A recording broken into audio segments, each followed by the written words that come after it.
안녕하십니까. 저는 어느덧 환갑도 훌쩍 넘기고 고희를 바라보고 있는 평범한 아줌마입니다. 이 채널은 친구 소개로 알게 됐는데 어느새 자식들 다 키워 시집장가 다 보내고 혼자 있는 시간 적적하게 보내다 여러분들의 사연 덕분에 다시금 삶의 재미를 찾아가고 있는 중이에요. 요즘은 친구 만나는 일보다 여러분들 사연 듣는 재미가 더 쏠쏠하다니까요. 이 나이를 먹고 부끄러운 일이지만 저는 운 좋게도 좋은 양측 밑에서 크게 어려운 일 모르고 자라다 일찍 남편에게 시집와 지금껏 자식들 키워온 것 말고는 해본 일이 없는 그저 집안일만 알고 살아온 우물한 개구리예요. 그래서인지 저는 겪어보지 못한 별의별 사연들을 다 겪고 이를 슬기롭게 헤쳐오신 여러분들 이야기에는 늘 감탄할 수밖에 없지요. 이렇듯 저는 살면서 특별하게 겪어온 일이 없었다지만 저 역시 자식들을 출가시키다 보니 전에 없던 일들도 겪게 되었습니다. 오늘 들려드릴 이야기는 저와 제 막내 며느리가 직접 겪었던 일이에요. 부디 재미있게 들어주십사 부탁을 드려봅니다. 저는 일남 이녀의 엄마로 제 대부분의 인생을 살아왔습니다. 앞에 두 녀석이 딸이고 막내 녀석이 아들입니다. 첫째 딸은 대학부터 미국에서 다녀서 같은 유학생 출신의 큰 사위를 만나 결혼해 지금도 미국에서 지내고 있어요. 둘 다 직장도 그쪽에서 잡아서 다니고 있는 만큼 한 번 작심하고 길게 휴가를 써서 한국에 들어오지 않는 이상 자주 보기가 어려워서 늘 그리움을 마음 한구석에 품고 살고 있습니다. 둘째 아이는 어릴 적부터 워낙 활발한 녀석이었어요. 늘 자긴 커서 전 세계를 다 돌아다니며 살 거라고 입버릇처럼 말하더니 정말로 대학을 졸업하고는 외교관 시험에 합격했습니다. 지금은 아프리카 쪽 대사관에서 일하고 있는데 변덕이 심한 녀석이 또 무슨 바람이 불어 어느 대륙으로 자리를 옮기려고 할지 모르겠습니다. 사정이 이러다 보니 딸 둘이 다 외국에 나가서 사는 셈이 되어버렸네요. 자식들이 모두 자기 자리 잘 잡아서 사는 건 부모로서는 그저 감사해야 할 일이지만 품 안의 자식이라고 은근히 아이들이 제 근처에서 잘 사는 모습을 직접 보면서 늙어가고 싶었던 저로서는 아쉬울 수밖에 없었습니다. 이번에도 한국 들어오긴 힘들겠구나. 딸, 엄마 안 보고 싶어? 사랑하는 우리 엄마야 항상 보고 싶지. 다음 휴가 때는 내가 무슨 일이 있어도 한국 꼭 들어갈게요. 아이고, 맨날 엄마만 짝사랑이지, 짝사랑이야. 미안해요. 그래도 나가 사는 딸내미 둘보다 더 딸내미 같은 귀여운 막내 아들이 있잖아. 응? 네, 제 누나 둘 다 외국에 나가고 쓸쓸한 제 어미 마음을 헤아려서 그런지 저희 막내 아들인 석훈이는 다른 집 딸보다도 제 엄마에게 더 살가운 흔치 않은 아들이었습니다. 엄마, 우리 학교 뒤편에 작은 개인 카페가 하나 생겼는데 거기가 아인슈페너를 그렇게 잘한대. 오늘 수업 마치는 시간 맞춰서 나오세요. 아들이랑 커피 데이트나 합시다. 저희 나이대에 아인슈페너니 뚱카롱이니 하는 것들 단어도 잘 모르는 늙은이들이 수두룩한데도 제가 이런 것들을 꿰고 있을 수 있는 건 다 제 아들 녀석 덕분이겠지요. 커피를 좋아하는 제 엄마한테 요즘 젊은 애들 사이에서 유행하는 것들, 커피 맛있는 집들을 열심히 찾아다가 부지런히 제 어미를 끌고 다니곤 했습니다. 세상에, 요새 자기 아들 같은 아들내미가 또 어디 있니? 우리 아들은 사춘기 시작하고서부터는 집에 오면 제 방문 걸어 잠그고 도대체 뭘 하는지도 몰라. 집에 있을 때라도 말 좀 붙여보려 치면 어찌나 귀찮아하는지. 내 아들이지만 가끔은 한 대 쥐어받고 싶다니까. 누가 아니래. 요샌 시어머니보다 아들 눈치 본다고 더 시집살이 하는 기분이다 얘. 같은 자식이라지만 진짜 딸이랑은 달라. 그러니 네가 얼마나 복받은 거니? 예, 난 우리 아들이 자기 아들 반만큼만 해줘도 아주 업고 다니겠다. 딸처럼 살가운 아들이야 아마 모든 아들 가진 엄마들의 로망이 아닐까 싶습니다. 실제로 친구들을 만날 때마다 살가운 우리 아들에 대한 부러운 마음을 감추지 않는 친구들 말에 저도 조금은 어깨가 으쓱했던 것도 같아요. 그래서 아들에게 지금은 며느리가 된 여자친구가 생겼다는 말을 들었을 때에는 이런 좋은 시절도 이제는 끝이 나겠구나 싶어 조금 서운했던 것도 사실입니다. 그간 아들에게 여자친구가 아예 없었던 것은 아니었지만 제게 대수롭지 않게 말한 걸로 봐서는 그렇게 진지하게 생각했던 친구는 그때까지 없었던 것 같았습니다. 하지만 지금의 며느리는 달랐죠. 사실 아들이 말하기 전에 제가 먼저 알아챘습니다. 연락을 받을 때마다 전에 없이 환해지는 표정. 유난히 밝아진 아들의 태도에 어미인 제가 그 변화를 눈치채지 못할 리가 없잖아요.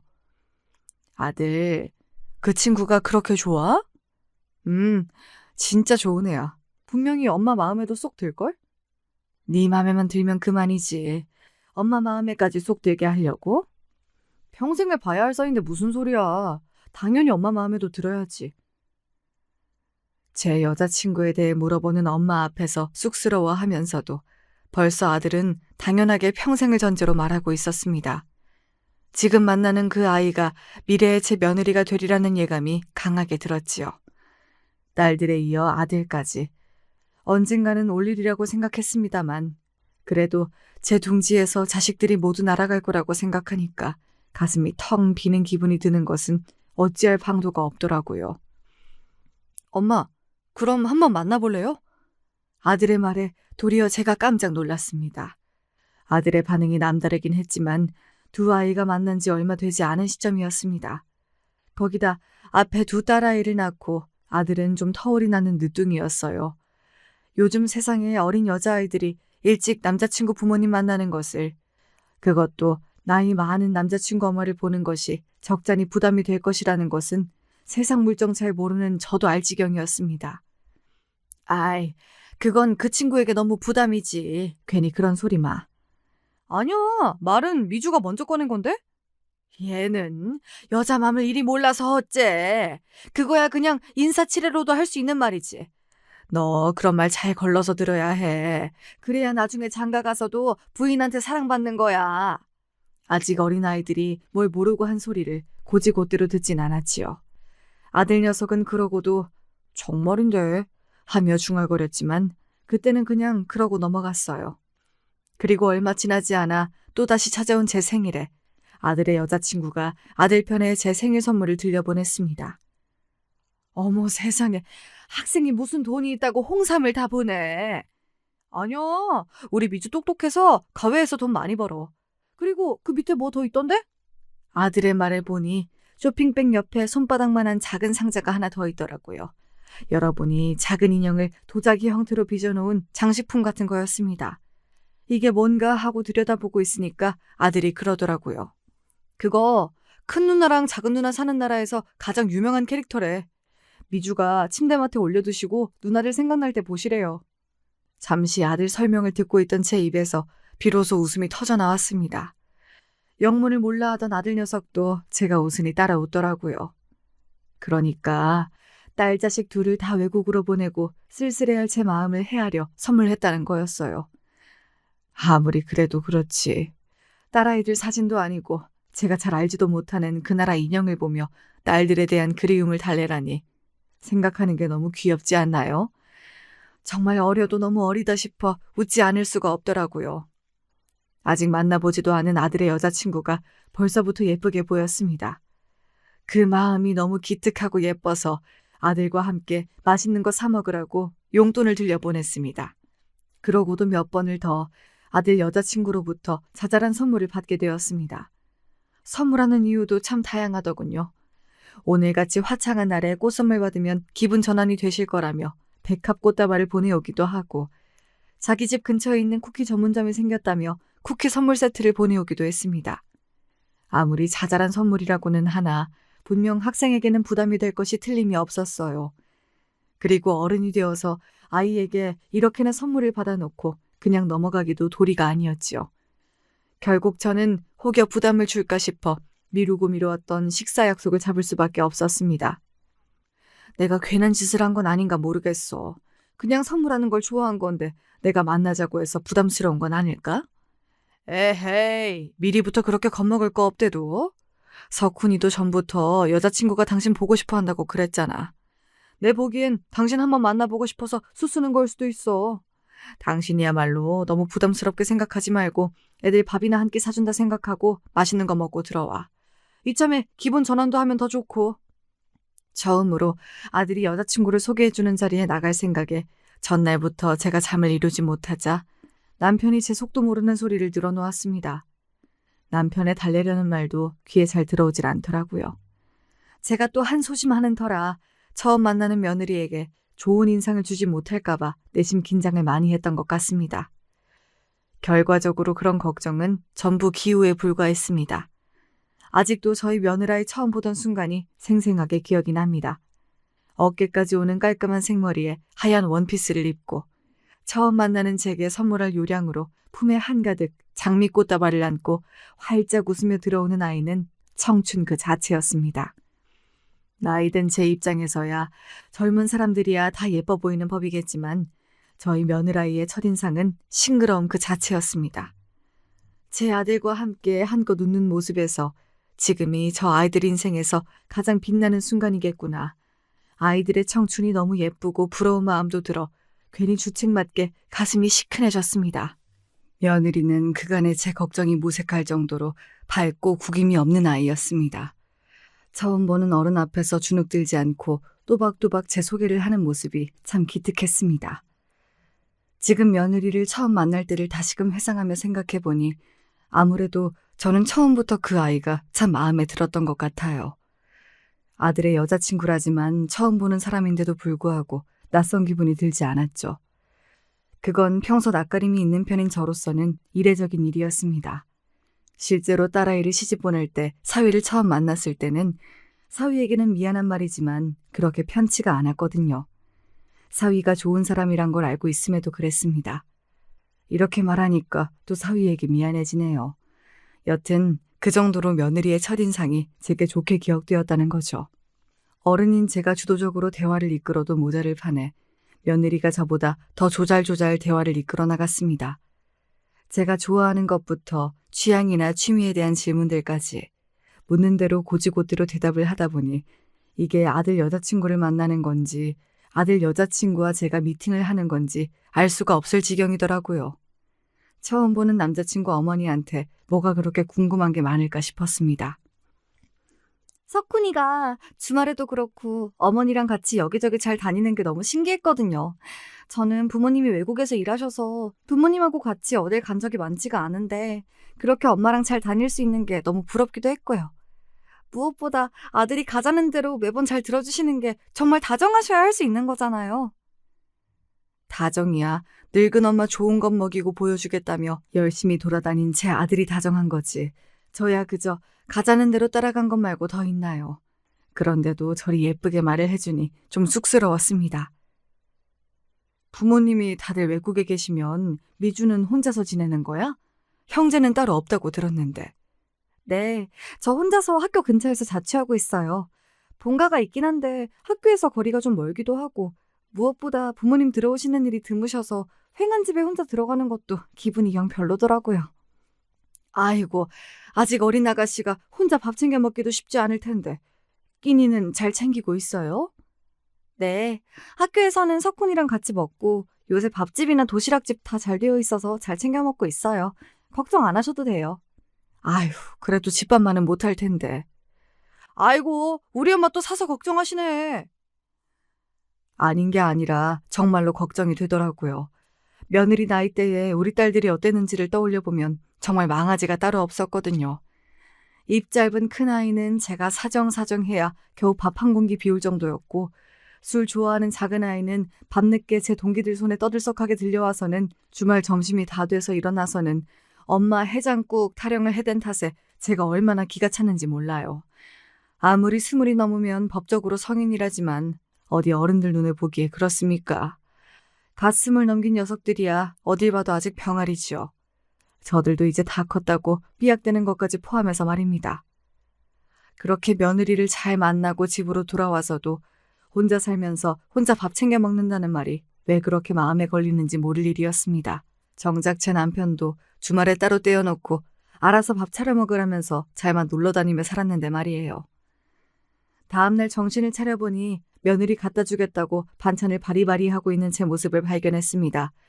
모르면 몰라도 혼자 밥 먹는 걸 아는데 아무것도 해주지 않고는 못 배기겠더라고요. 저희 집이야 항상 밥 먹는 밥돌이들이 있으니 그저 양만 조금 늘려서 하면 되는 건데 매번 사 먹는 밥도 하루 이틀이지.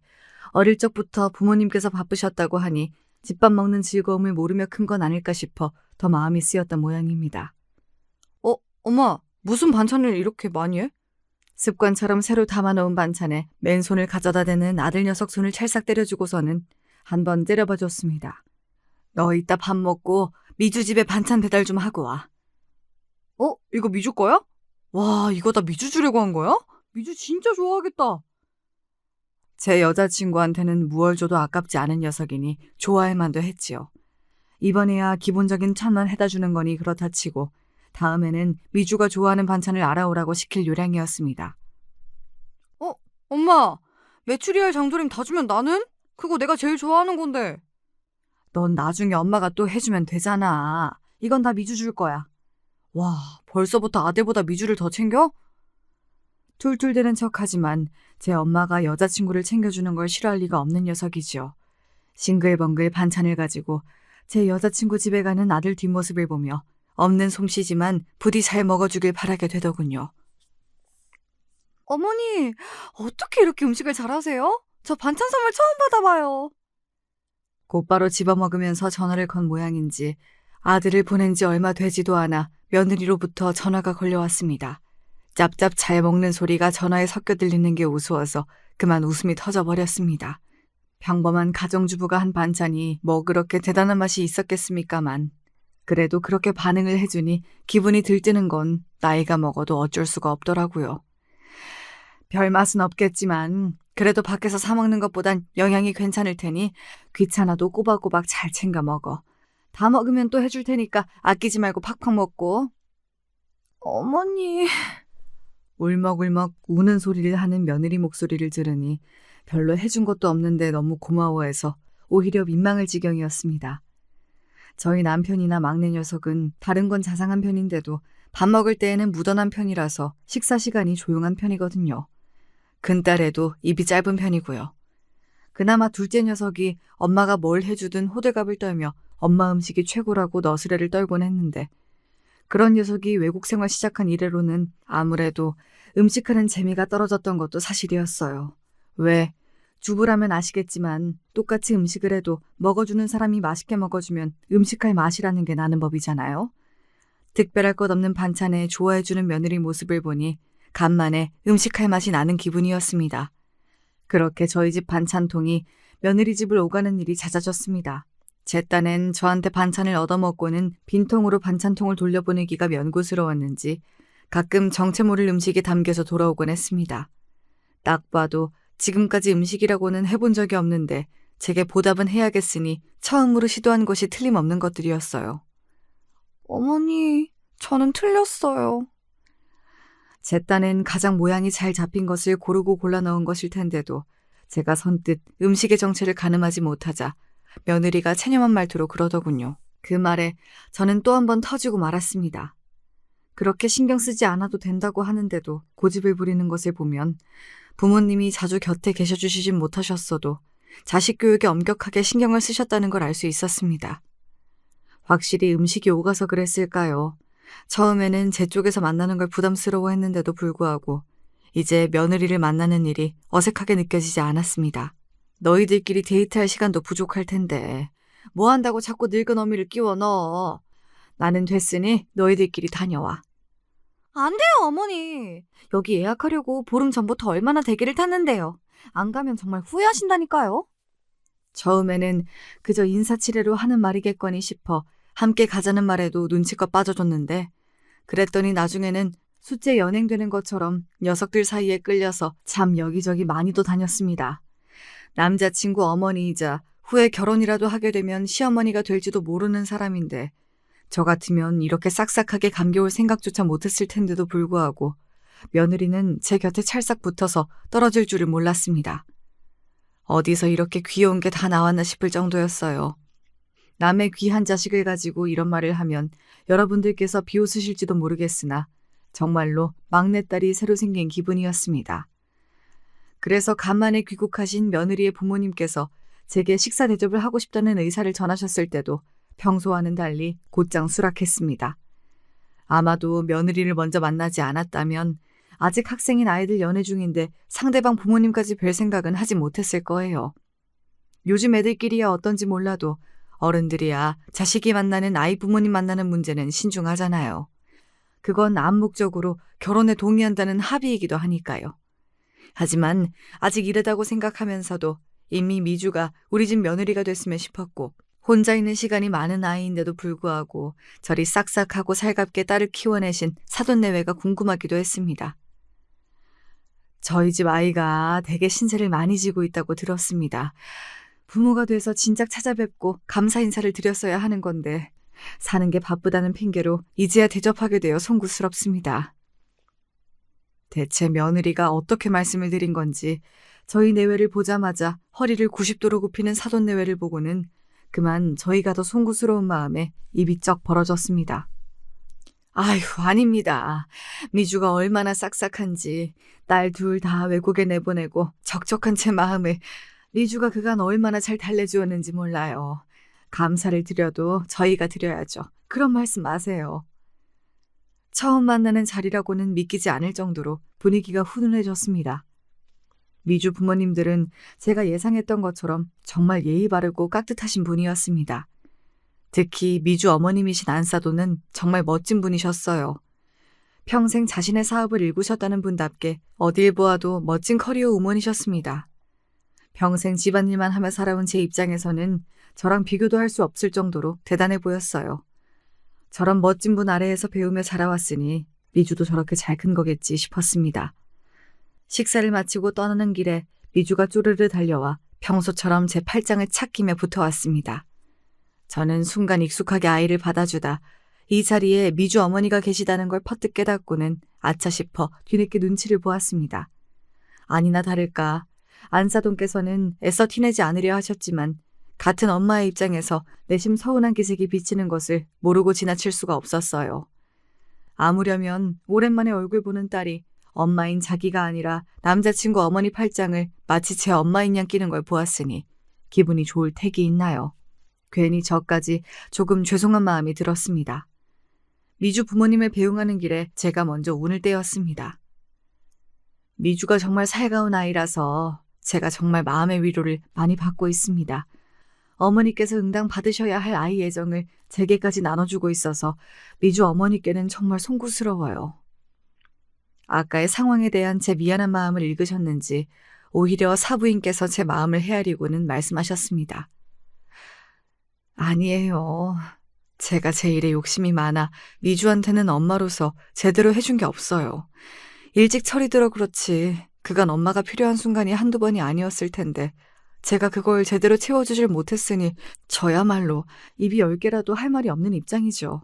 처음 미주에게 석훈이 어머님 이야기를 들었을 때 어떻게 이런 분이 다 있으신가 싶어 울컥했어요. 오히려 제가 제 딸에게 제대로 주지 못한 것들 석훈 어머님께서 다 주신 것 같아 제가 염치가 없습니다. 정말로 감사드려요. 평생 갚지 못할 은혜를 입었습니다. 제 손을 꼭 잡고 감사 인사를 하시는 사부인 마음이 고스란히 전해지는 것 같았습니다. 비록 사업가와 가정주부로 서로의 입장 차이는 있었으나 엄마 마음이라는 게 다 그런 거 아니겠습니까? 저는 딸들을 외국에 보낸 엄마의 입장에서 사부인은 딸을 고국에 홀로 두고 외국에서 일하는 엄마의 입장에서 항상 딸을 염려하고 그리워하는 마음이야 서로 다를 바가 없겠지요. 그 마음을 알기에 미주는 걱정하지 마십사. 부족하지만 제가 할 수 있는 한 최선을 다해 아이를 돌봐줄 것을 약속드렸습니다. 그렇게 아들과 며느리는 여전히 사이좋게 지내며 아들의 군입대와 제대, 아이들의 졸업과 취업에 이르기까지 인생의 모든 중요한 순간들을 저희 가족과 함께 했습니다. 연애가 길어지며 미주가 저희 집에 들르는 일도 아주 잦았습니다. 저희 부부는 물론이고 이제 저희 딸들까지 공공연하게 미주를 저희 식구로 대접하고 있었습니다. 미주 역시 저희 집안에 자연스럽게 녹아들어 이제 석훈이가 제 아들인지 미주가 제 딸인지 헷갈릴 지경이었습니다. 너희들 그렇게 오래 만나고도 지겹지도 않니? 내 아들이 뭐가 그렇게 좋다고 그래? 어머니, 지금 무슨 말씀을 하시는 거예요? 저 석훈이랑은 헤어져도 어머니랑은 못 헤어져요. 제가 잃는 게 너무 많아서 절대 안 돼요. 농담처럼 하는 제 말에 짐짓 진지하게 대꾸하는 며느리 말이 웃겨서 또 한 번 웃음이 났습니다. 미주를 알고 나서는 제가 웃는 일이 너무 많아져서 저희 남편도 미주를 예뻐하지 않고는 베길 수가 없었을 거예요.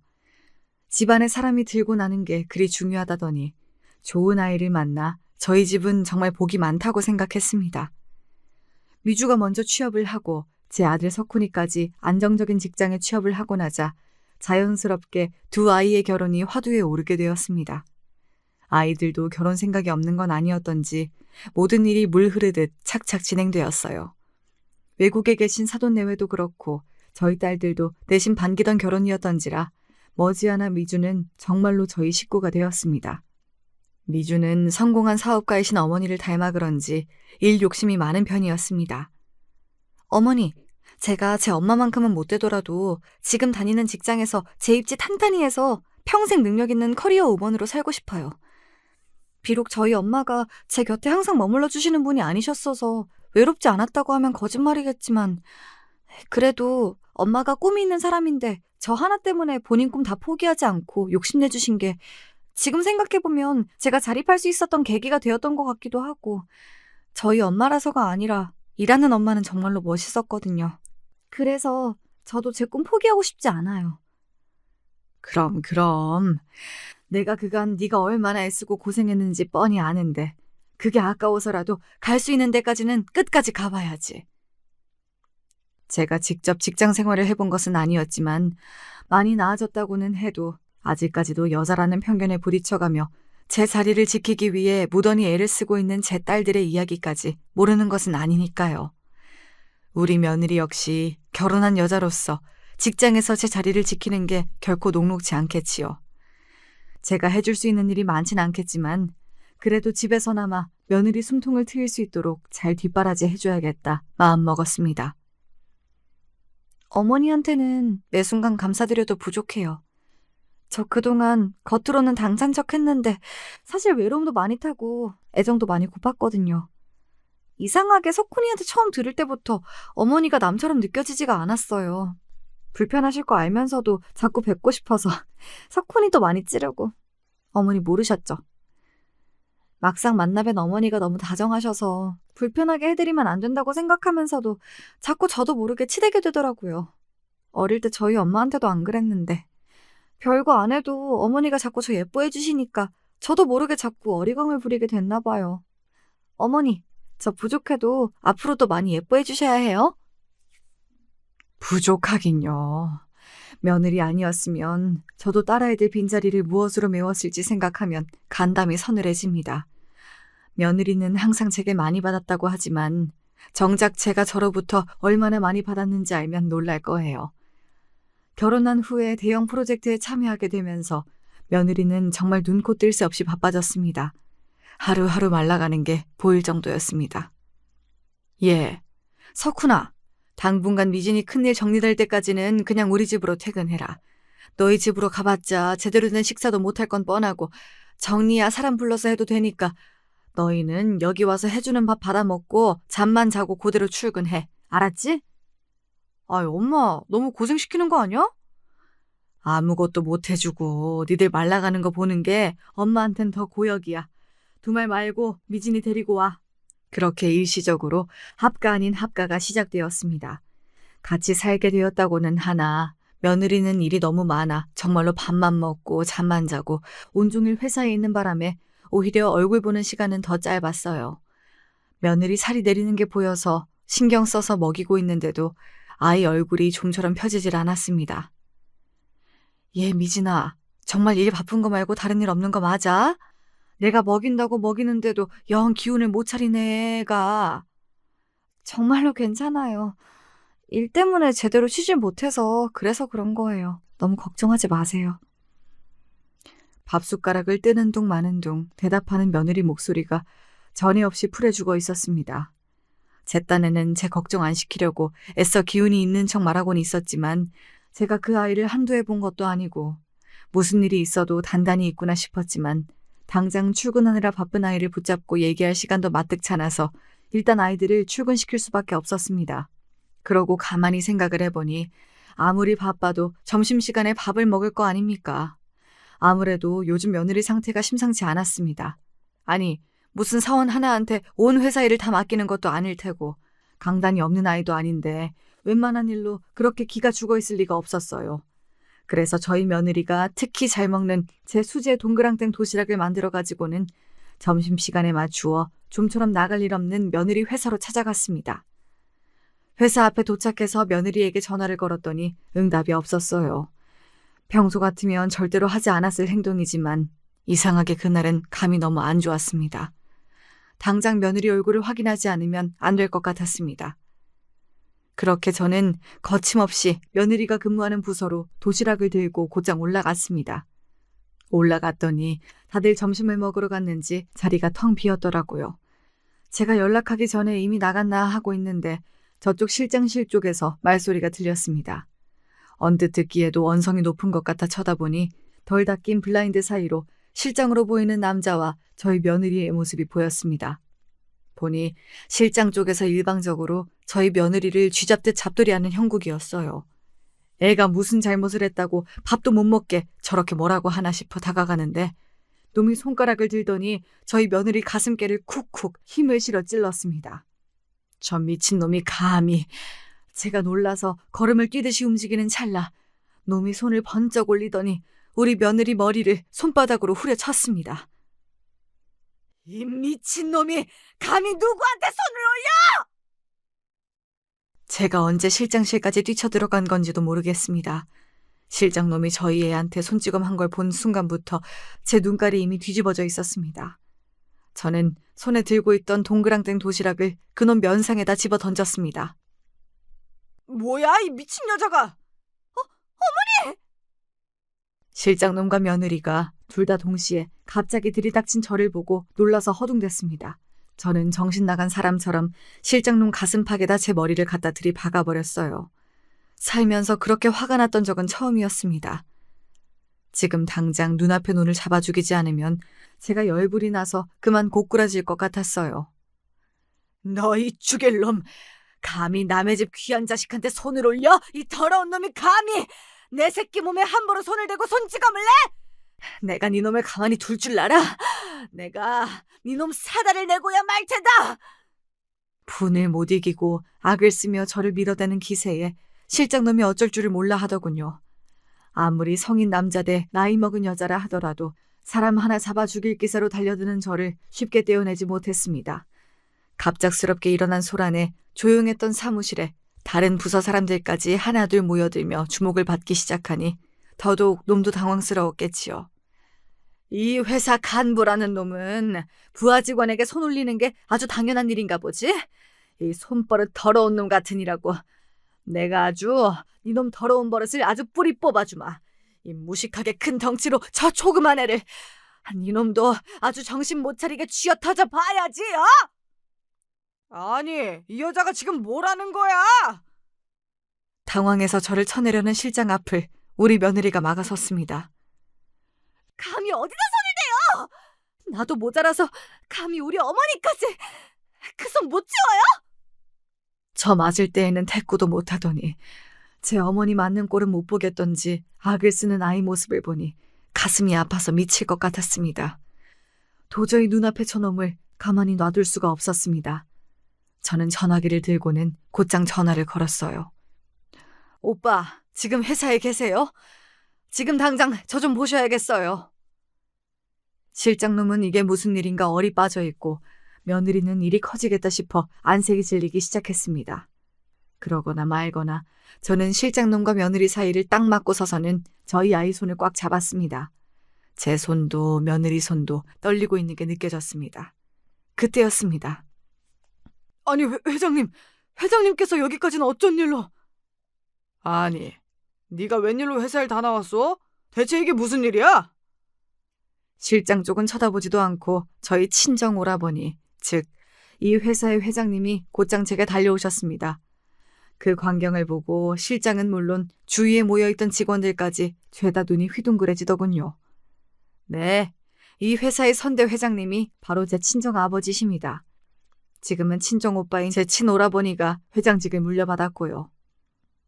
저기 저 실장이라는 놈이 감히 내 앞에서 내 며느리를 희롱하고 뺨까지 올려붙이더이다. 오라버니, 대체 직원들 관리를 어떻게 하신 거예요? 제가 그렇게 이성을 잃고 대든 건 제 평생 처음이니 친정 오빠가 그리 소스라치게 놀라는 것도 무리는 아니었을 겁니다.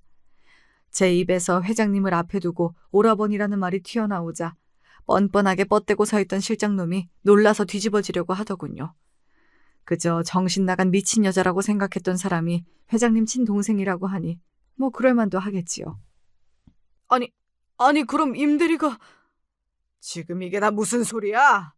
감히 누가 내 조카 며느리에게 손을 올렸다는 게야? 정 실장, 자네 이야기인가 이거? 회장님의 불호령에 놈이 대경실색했습니다. 제 꼴이 지금 도간에 든 쥐라는 건 그 자리에 누가 보아도 모를 수가 없었지요. 그간 저는 가정주부로 살면서 잘 알지도 못하는 회사 일에 함부로 끼어든 적이 없었고 그저 물려받은 주식만 잘 간수하며 이대 주주로서 필요한 일은 회장인 오빠에게 일임하고 회사에 나간 적도 잘 없었으니 제 존재는 잘 알려지지 않았습니다. 회사 일에 대해 잘 알지 못하면서 함부로 회사 일에 관여하는 게 선대 회장인 아버지와 현 회장인 오빠에게 누가 될까 싶어 나서지 않았던 것도 있고요.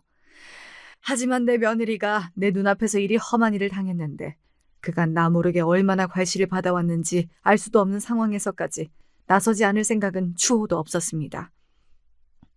내가 그간 회사 일에 손을 대지 않은 건 오라버니께서 어련히 알아서 잘 하지 않으실까 싶어서였어요. 우리 아이 회사에 맡기면서도 굳이 내가 신경 쓰지 않아도 오라버니라면 우리의 설마 부당한 일을 겪을 일이 있어야 믿는 마음에서였는데 다른 것도 아니고 어떻게 이 회사에서 내 며느리가 이런 일을 당할 수가 있어요? 네? 예, 일단 진정하고 우리 조카 며느리 치료부터 해야지. 나랑은 따로 얘기를 하자고. 자넨 오늘 퇴근할 생각 말고 회장실로 올라가 있어.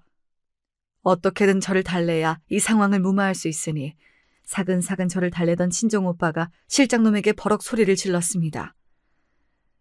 나 이 일 절대로 조용히 못 넘어갑니다.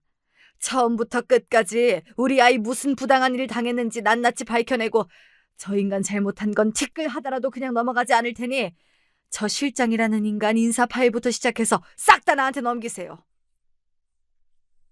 제 차가운 기세에 제 운명을 가름할 사람이 다름 아닌 저임을 그제야 깨달은 모양인지 그때서야 놈이 제 앞에서 무릎을 꿇고 빌기 시작했습니다. 사모님 죄송합니다. 제가 임 실장이 사모님 며느님이시라는 걸 미처 모르고. 지금 우리 애가 내 며느리가 아니면 그렇게 손찌검해도 된다는 소리인가? 이따위 정신머리를 가진 사람이 실장식이나 해먹고 앉았으니 일이 안 터질 수가 있나? 그리고 지금 누구한테 사과를 하는 건가? 손은 우리 애한테 놀려놓고. 말을 채 다 끝마치기도 전에 제가 일갈하자 놈이 얼른 방향을 제 며느라이 쪽으로 틀고는 싹싹 빌더군요. 임대리, 내가 잠깐 미쳤었나 봐. 내가 이렇게 빌 테니까 제발 한 번만 넘어가줘. 사과하실 것 없으세요. 저는 있는 그대로만 말씀드릴 거고 있는 그대로만 판단해 주실 테니 잘못하신 것만큼 처분 받으시겠죠. 그럼 저는 이만 올라가 보겠습니다. 차갑고 사무적으로 답한 며느리가 제 손을 잡고 사무실을 나섰습니다. 저는 아이가 너무 걱정되어서 미칠 지경이었지만 빠른 며느리 걸음을 따라가기만도 벅찼어요.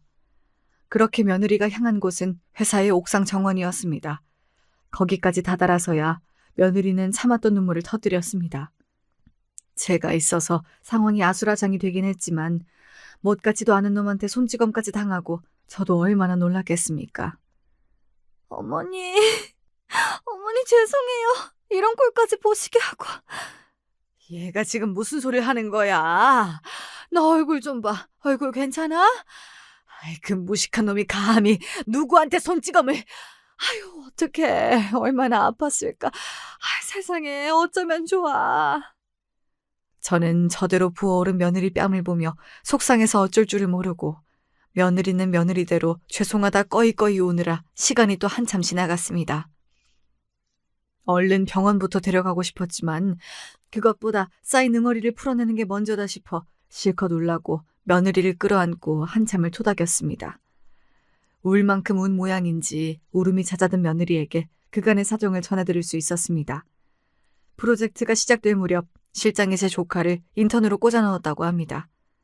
그나마 그 인턴이 들어온 자리에서나마 일을 잘했으면 그렇게까지 문제가 되진 않았을 텐데 일을 못하는 건 둘째로 치더라도 제 삼촌 믿고 그랬는지 근태까지 좋지 못했다고 했습니다.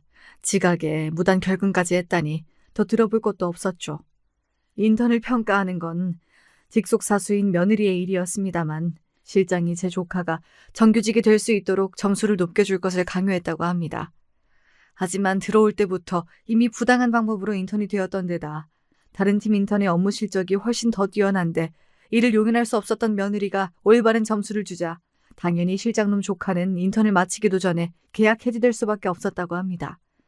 그 이후부터는 프로젝트를 진행하는 내내 제대로 된 임무는 주지 않고 허드렛 일이나 시키며 퇴근도 못하게 엄청난 양의 잔물을 주는 등 지속적으로 며느리를 괴롭혀왔다고 해요. 이야기를 들으면 들을수록 놈을 가만히 두고 볼 수가 없었습니다. 이건 제 며느리의 일이 아니라 하더라도 회사 미래를 생각해서라도 속아내지 않으면 안 될 인간이었습니다. 일의 전말을 다 듣자마자 아들에게 전화를 걸어 며느리를 병원부터 데려가게 했습니다. 제 아내 꼴을 보고 분통을 터뜨리는 아들에게 말했습니다. 아들, 엄마가 네 아내 이렇게 만든 놈 제대로 확실하게 처리하고 갈 테니 너는 얘부터 병원 데려가고 푹 좀 쉬게 해줘. 답지 않게 서늘한 제 기세에 그제야 아들도 며느리를 데리고 서둘러 병원으로 향했습니다. 저는 곧장 회장실로 향했어요. 이미 제 친정오빠가 실장의 인사 파일을 준비해둔 차였고 이번 일 관련해서 같은 부서원들의 인터뷰도 진행 중이라고 했습니다. 원래 한 가지만 문제가 되는 인간이 아니었다 보니 저희 며느리 말고도 피해자는 더 있을 게 분명했으니까요. 오빠, 그래, 뭐 어떻게 할까? 평소와는 말투부터 다른 저 때문에 아마 그날 저희 친정오빠도 여러 번 애를 먹었을 겁니다. 그동안 회사 일과는 담을 쌓고 살고 주주의 결정이 필요할 때도 오빠 뜻대로 하시라며 제 권리를 이임해왔으니까요. 까딱 잘못했다가는 말년에 제 여동생 때문에 고생을 해도 된통하게 될지도 모른다는 생각이 이미 들었을 테니 어지간한 건 다 제 뜻대로 해줄 터였습니다. 저 많은 거 바라지 않아요. 우리 애 혹여나 제 시어미가 2대 주주이고 시외 삼촌이 회장으로 있는 회사에 백으로 돌아왔다는 잘못된 소문이라도 날까 싶어서 그간 얼마나 몸서리면서 지내왔는지 몰라요. 오빠도 알겠지만 우리의 자기 능력으로 열심히 준비해서 이 회사 들어왔잖아요. 그런데도 혹시나 저나 오빠가 잡음에 시달릴까 봐 제 딴은 정말 많이 참았을 거예요. 우리 애가 원래 저런 부당한 상황에 참는 애가 아니거든. 그러니까 다른 거 필요 없이 정말 있는 그대로만 잘못한 거 제대로 밝혀주고 회사 차원에서 합당한 처분 내려주세요. 감히 우리 애 뺨친 건 그건 내가 민사고 형사고 걸 수 있는 거 다 걸어서 아주 본때를 보여줄 테니까. 오빠는 있는 사실만 그대로. 알았죠? 아, 그럼 당연한 얘기를. 그렇게 확답을 받고서야 회사를 나섰습니다. 그 다음부터야 뭐 일사천리로 진행되었습니다. 저희 며느리는 그날 제 남편에게 병원에 끌려간 이후로 무려 일주일간 병원 밖으로 나오지 못했습니다. 그날의 폭행 사건으로 인해 끊을 수 있는 신체적, 정신적 진단서란 진단서는 모조리 다 끊었습니다. 회사에서 그간 실장의 만행을 증언해 줄 수 있는 증언도 차고 넘치도록 확보했습니다. 제 세상이라도 된 양 그동안 얼마나 설쳐댔는지 놈에게 앙심을 품은 직원들도 제법 되었습니다. 본래였으면 실장이라는 위치 때문에 자신이 당한 것을 고발하는 것이 쉽지 않았겠지만 회장의 최측근이 피해자에 포함되어 있으니 후한 두려워할 일 없이 그간 맺힌 것들을 남김없이 전부 토해낼 수 있었겠죠. 회사 차원에서야 친정오빠가 회사 규율에 맞게 대응하기로 이미 이야기가 다 되어 있었고 저는 개인적으로 고용한 변호사에게 이들 피해자들의 송사까지 함께 맡기기로 했습니다. 제가 뭐라고 했습니까? 정당하게 처벌받아야 할 회사의 영역에서야 회사에 맡기기로 한 거지. 그 외의 부분은 제가 할 수 있는 모든 걸 다 하겠다고 하지 않았습니까? 우리 며느리 사건에 그간 정신적, 신체적 폭력을 당한 직원들의 사건까지 놈은 송사의 늪에 빠지게 되었습니다. 걸린 게 한두 건이 아니니 회사에서 해고된 이후로도 놈의 인생이 녹록지 않을 터였습니다. 그렇게 한 달여쯤이 지났을까 실장의 해고가 결정되고 고소는 여전히 동시다발적으로 여러 건이 진행되고 있었습니다. 더는 도저히 버틸 수가 없었던 모양인지 해고된 실장놈이 겁도 없이 저희 집으로 찾아왔습니다. 아직 아들 내외가 저희 집에 여전히 머물면서 심신을 달래고 있었습니다. 인터폰 밖에서 무릎 꿇고 읍소하며 제발 살려달라는 놈의 꼴이 초라하기 짝이 없었습니다. 여기가 어디라고 감히 나타나서는 정말 맞아 죽으려고 작정을 했나 싶었습니다. 그도 그럴 것이 저야 법망의 철퇴로 그간 분풀이를 한 바 있으나 제 기세에 아직 놈을 만나보지도 못한 제 남편과 아들은 아직도 그놈 이야기만 나와도 이를 뿌득뿌득 갈았거든요. 아니나 다를까 제 뒤에서 인터폰 속 얼굴을 확인한 아들 녀석이 집 밖으로 튀어나갔습니다. 너희 때려 죽을 놈이 감히 여기가 어디라고 그 뻔뻔한 낯짝을 들고 나타나! 당장이라도 놈을 패죽일 기세에 혹시나 사고를 칠까 싶어 저도 따라 나갔습니다. 그래도 자기까지 폭력을 썼다간 오히려 제 아내가 곤란해질 거란 자각은 있는 모양이었는지 아들은 정원용 물호스를 당겨다 그놈에게 쏘아대기 시작했습니다. 그게 말이 무로스지 일반용이 아니라 정원용이라서 수압이 제법 셉니다. 제대로 서 있지도 못하고 물대포를 맞은 놈이 휘청이자 솔직히 저도 고소하긴 하더라고요. 제 뒤에서 그 광경을 뒤늦게 쫓아나와서 본 제 남편이 박수를 쳤습니다. 망할 놈이 꼴 좋구나. 어디 약한 여자에게, 그것도 우리 귀한 며느리에게 그 더러운 손을 날려? 내가 니놈 지구 끝까지라도 쫓아가서 그 어디에도 발 못 붙이게 만들어줄 테니 아주 각오하는 게 좋을 테다. 여기 와서 빌어봤자 아무것도 해결되지 않으리란 걸 그제야 안 모양인지 놈이 비척비척 사라졌습니다. 제게 주어진 쥐꼬리만한 위력 휘둘러가며 여러 사람 상처 줄 때는 제가 도리어 이런 비루한 꼴이 되리라고는 상상도 하지 못했겠지요. 그렇게 놈은 동종업계 그 어디에도 다시 발붙이지 못한 채 완전히 매장되었습니다. 그놈 인생이야 앞으로 어찌 되든 제 알 바 아니고 회사에서 그런 험한 일을 당한 며느리가 걱정되었으나 다행히도 씩씩하게 이겨내 주었습니다. 사사건건 일에 회방 놓던 놈이 없어지니 프로젝트에서도 제 역할을 다하게 되어 얼굴빛도 좋아지고 건강도 다시 되찾았어요. 이러나 저러나 그 아이 행복이 제일이니 이만하길 다행이라 생각하기로 했습니다. 어머니, 이왕 오래 눌러 앉은 김에 저희 그냥 여기서 쭉 살면 안 될까요?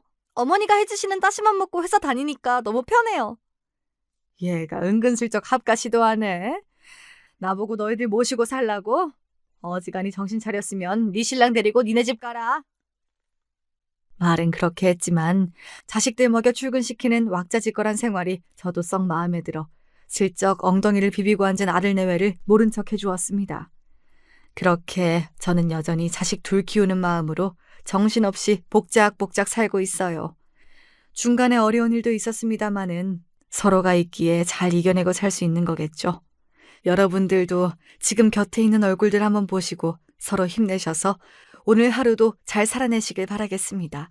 제 사연 들어주셔서 감사드립니다.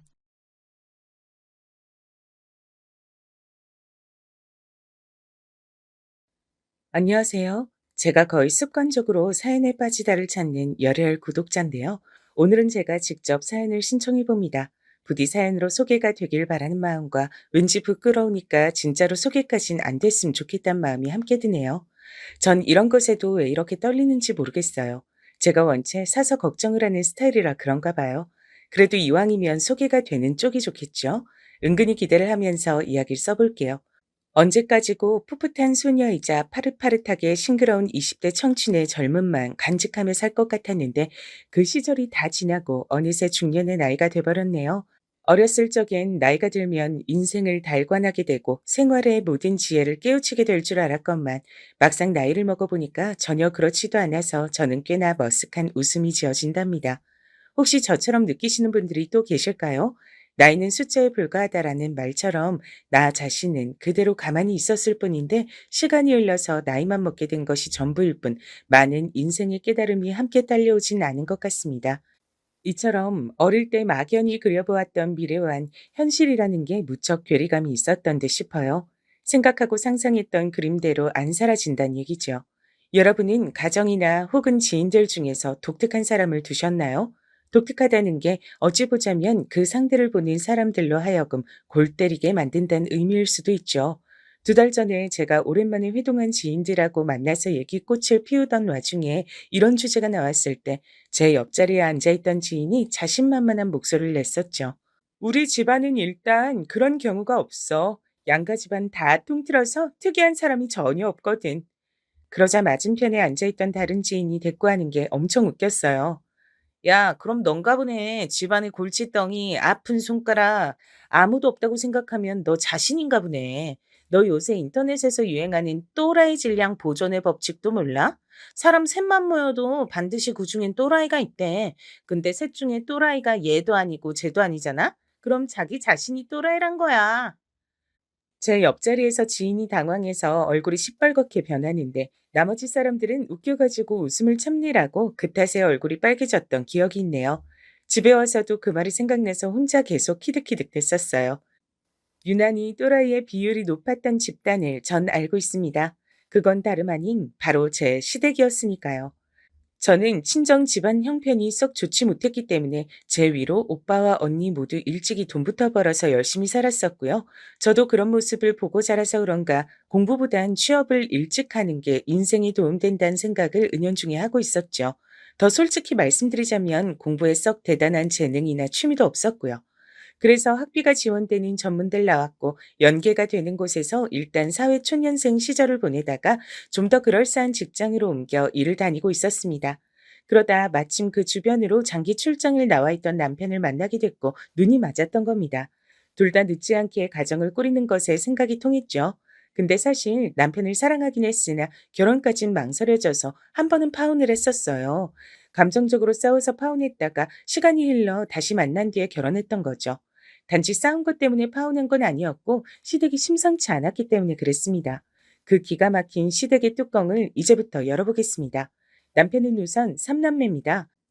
첫째 장남, 시숙께서는 서울대까지는 아니지만 그 바로 턱 밑에 위치하는 명문대를 나온 재혼과 결혼하셨습니다. 저에게 형님 되시는 분이시죠. 이 형님이란 분께선 본인도 명문대를 나오셨을 뿐만 아니라 친정 집안 자체가 나름 엘리트라고 할 수 있었어요. 친척 중에서도 초등학교 교장 선생님도 계셨고요. 대학 교수, 중학교 교사에다가 여기서 몇 분 더 계셨죠. 집안이 빵빵한 셈이었죠. 경제적으로도 유복했고요. 근데 사람이 겸손할 줄을 몰랐습니다. 말도 좀 거침없이 하는 스타일이었고요. 시댁에 사과가 좋은 걸로 한 박스 들어왔을 때였는데요. 사과가 들어온 다음 날 마침 다 같이 시댁에 모였던 거예요. 형님께선 어디선가 봉투를 챙기시더니 사과를 좋은 것으로 골라 담기 시작했습니다. 사과가 아주 특산품이네. 이참에 가져가서 챙겨 먹어야겠다. 아, 동선 고향이 경상도니까 안 가져가도 되죠? 네? 전 초등학교 입학 전에 경기도로 이사 가서 경상도에서는 별로 살아보지도 못했는데요. 그래도 친척들은 경상도에 산다면서요. 내 똑똑한 기억력으로 그 대목을 잊었을까 봐서 경상도는 사과 많이 나잖아요. 동서는 괜히 이런 것까지 욕심내지 말아요. 사람이 너무 어이가 없으니까 목구멍이 턱 막히는 느낌이 들더군요. 경상도라고 해서 길에 사과가 주렁주렁 달리는 줄 아는 모양이었습니다. 경상도 사람들도 마트 가서 첨가물 가게에 가서 제값 주고 사과를 사 먹습니다. 경상도 출신이라 해서 사과를 욕심내면 안 된다고요? 그렇게 따지면 형님은 전국 각지에 농산물이 밀려드는 서울 토박이니까 엎어지면 코 닿을 거리에 마트와 백화점이 즐비했으니 그쪽이 오히려 더 사과 욕심을 안 내야 맞는 게 아닌가요? 그 이전에 전 사과를 욕심내겠다고 한 적도 없는 게 가장 웃긴 대목입니다. 형님께서 야무지게 사과를 골라서 담는 현장을 시어머니께서 목격하셨어요. 저한테 부엌에 가서 포크 좀 가져오라고 시키셨는데 제가 빨리 안 돌아오니까 성질 급하셔서 직접 행사하신 것이었죠. 형님의 모습을 보고 약간 놀라신 표정이 됐는데 입가에 힘을 꽉 주시고는 별 말씀 안 하셨습니다. 대신에 제 손에 들린 포크 2개를 빼앗아 드시더니 그걸로 제 어깨를 콕콕 찍으셨어요. 너는 포크를 만들어 가져오니? 이까짓 게 뭐라고 대체 빨리 안 들고 와? 네? 바로 거실로 갈 참이었는데 별로 제가 늦지도 않은 것 같은데요. 시어미가 뭘 시키면 주둥이는 천근만근으로 다리는 전광석화보다 더 빠르게. 제가 말씀드렸죠. 시댁 또라이 집단이라고요. 제가 본 뒤 살면서 또라이라는 표현을 잘 써본 적이 없었고 예능 프로그램에서나 접했었는데 정말이지 또라이라는 표현보다 시댁 사람들을 잘 묘사하는 단어도 없는 것 같다는 생각이 드네요. 형님께서 의기양양한 얼굴로 사과를 챙긴 봉투에 입구를 여미는 모습에 시어머니는 음 하시며 떨떠름한 목소리를 내셨습니다. 오냐, 잘 생각했다. 사과 가져가서 잘 먹어주면 좋지. 어차피 우리는 과일을 많이 먹는 입들이 아니라서 우리 식구들은 원체 입맛들이 과일을 잘 안 먹잖아. 그건 바로 시숙께서도 딱히 과일을 안 즐기시는데 형님 혼자 그걸 다 드시겠다고 챙긴 것이 얄밉단 뜻이었습니다. 돌려서 비난한 것이었죠. 하지만 형님께선 더욱 진한 미소를 지으시더니 이렇게 응수를 하셨어요. 왜요? 아가씨인 과일 좋아하시잖아요. 뷔페에 가도 과일 코너만 집중적으로 공략하시는 걸 보고 과일 참 좋아하신다고 제가 느꼈었는데. 우리 딸이 집안에서 유일하게 과일을 잘 먹긴 하지. 그나마 과일을 먹는 편이야. 그나마라니요. 본격적으로 먹는 편이던데요, 어머님. 과일이 건강한 것 같아도 이거 전부 다 당이에요, 당.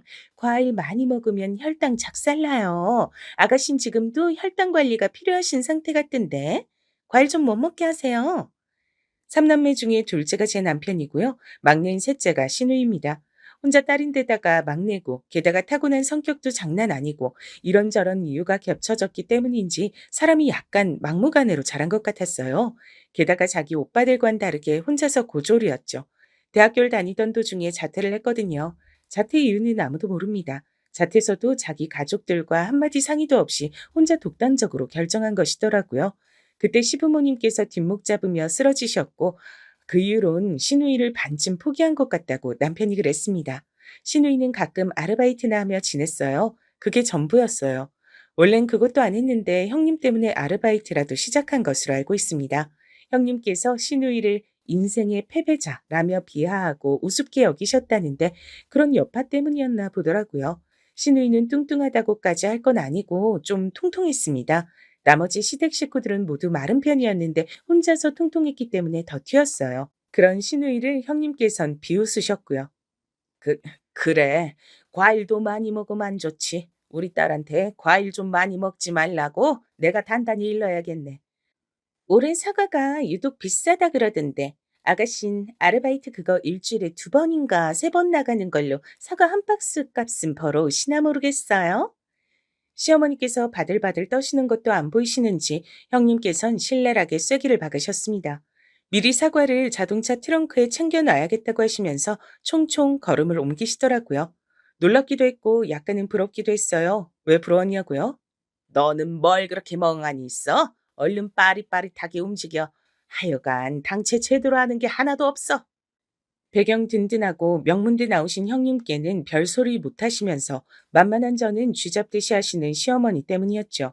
이런 것을 강약약강이라고 하던가요? 강한 자에겐 약하게, 약한 자에겐 강하게. 저는 제가 명백히 약한 자란 사실이 서러웠습니다.